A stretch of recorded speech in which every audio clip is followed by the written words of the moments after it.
भारत और पाकिस्तान के बीच अब तक 4 बड़े युद्ध हो चुके हैं और गर्व की बात यह है कि इन चारों युद्धों में भारत की ही जीत हुई है। भारत और पाकिस्तान के बीच पहला युद्ध 1948 में कश्मीर के कब्जे को लेकर हुआ था। इसके बाद 1965 की लड़ाई, 1971 का बांग्लादेश मुक्ति संग्राम और सबसे बाद में 1999 में कारगिल युद्ध हुआ था।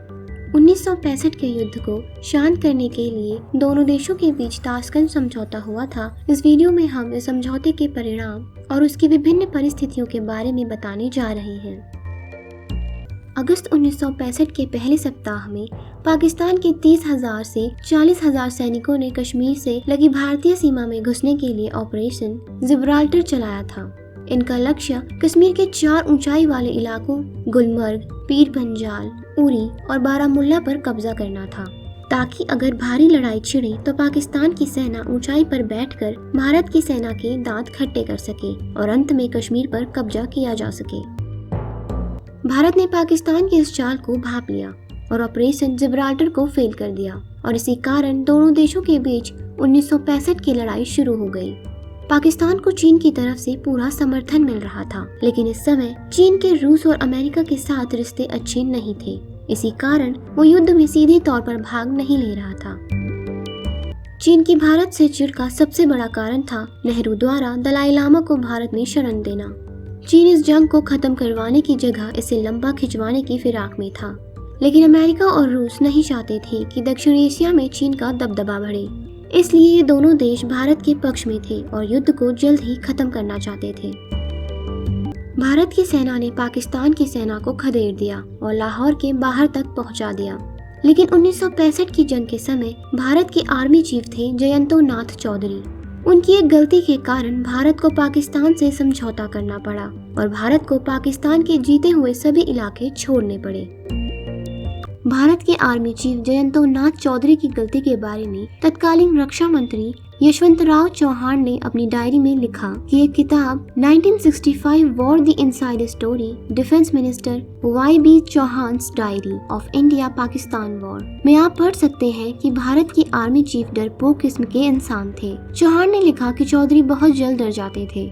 चौहान उनको कहते थे कि सीमा पर जाओ, लेकिन चौधरी सीमा पर जाने से डरते थे।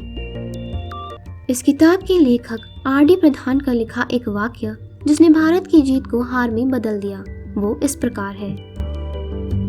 20 सितंबर 1965 को प्रधानमंत्री लाल बहादुर शास्त्री ने आर्मी चीफ से पूछा कि अगर जंग कुछ और दिन तक चले तो भारत को क्या फायदा होगा। सेना प्रमुख ने कहा कि आर्मी के पास गोला बारूद खत्म हो रहा है, इसीलिए अब और जंग लड़ पाना भारत के लिए ठीक नहीं है। उन्होंने प्रधानमंत्री को सलाह दी कि भारत को रूस और अमेरिका की पहल पर संघर्ष विराम का प्रस्ताव मंजूर कर लेना चाहिए और शास्त्री जी ने ऐसा ही किया। लेकिन बाद में मालूम चला कि भारतीय सेना के गोला बारूद का केवल 14 से 20% सामान ही खर्च हुआ था। अगर भारत चाहता तो पाकिस्तान का नामो निशान मिटाने तक लड़ता रहता, लेकिन भारत के सेना अध्यक्ष की गलत जानकारी देने की गलती के कारण ऐसा नहीं हो सका।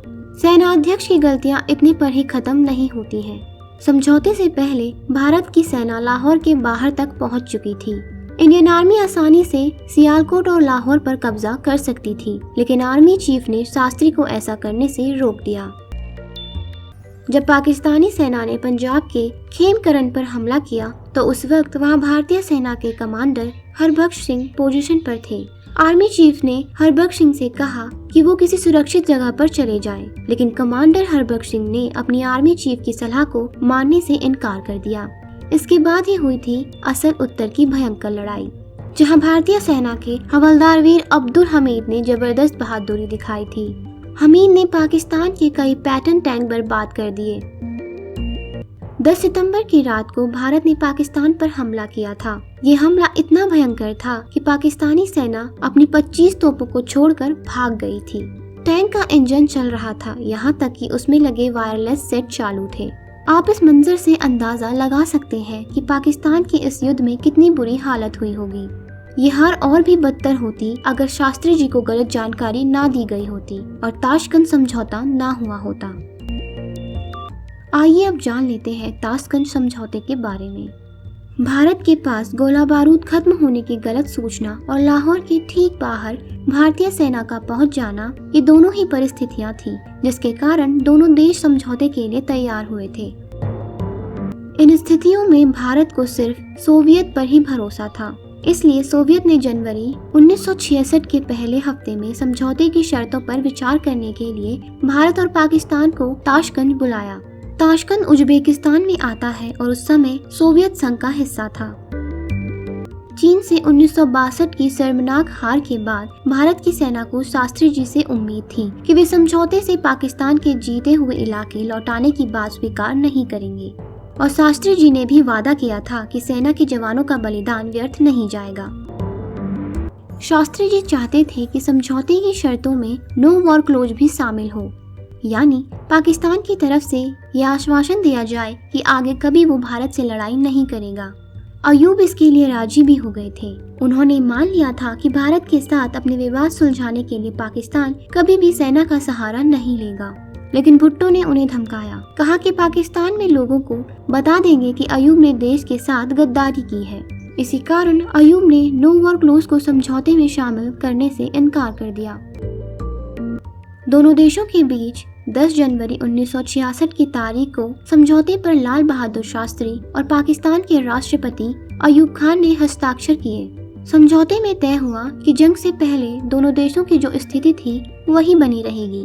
भारत ने स्वीकार कर लिया कि वो पाकिस्तान से जीते गए सारे इलाके लौटा देगा। साथ ही पाकिस्तान ने नो वॉर क्लोज की शर्त नहीं मानी।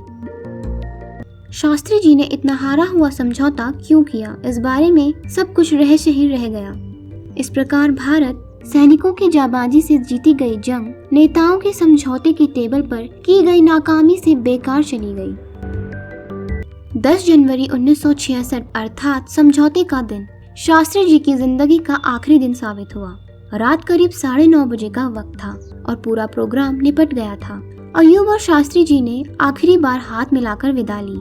इसके बाद वो दोनों अपने अपने कमरों में चले गए। कहते हैं कि करीब 4 घंटे बाद रात तकरीबन 1:30 बजे लाल बहादुर शास्त्री जी को दिल का दौरा आया। उनकी वहीं मौत हो गई। समझौते पर साइन किए जाने के कुछ ही घंटों के भीतर उनकी मौत हो गई।